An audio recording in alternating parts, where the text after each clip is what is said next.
سلامونه، نیکې هیلې او احترامات د نیکمرغه کوچني اختر د رارسېدو په مناسبت تاسو ټولو ګلونو لیدونکو او اوریدونکو ته د نیکمرغه کوچني اختر مبارکي وایم. ټول عبادتونه، لمونځونه او تراویح مو قبول شه د لوی خدای په دربار کې. د جل جلاله دې وکړي چې د ژوند هره شیبه مو لکه اختر وګرځي او د کوچني اختر په هیواد کې د تلپاتې سولې او امن جوګه وګرځي. په سلامونو کې هلمو هرکلی کوم.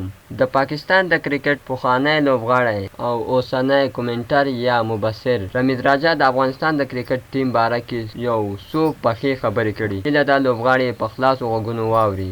دې ته دې نه ګوري چې څو خبره کوي بلکې څه خبره کوي. اول، افغان ټیم لوبغاړي یوازې تکړه دي، په شریکه نه دي. دویم، جسمي لوبغاړي دي، فکر یې لا د لوبغاړو نه ده. دریم، ټولې لوبې ته فکر نه کوي، بس وخت ته ګوري. څلورم، بنیاد ږدي خو عملیات نشي جوړولی. پنځم، د تماشچیانو د لږ خوشحالۍ لپاره ستره خوشحالي ضایع کوي. او آخري خبره یې دا ده، باید نور یو موټی، یو فکر او یو قدم شي.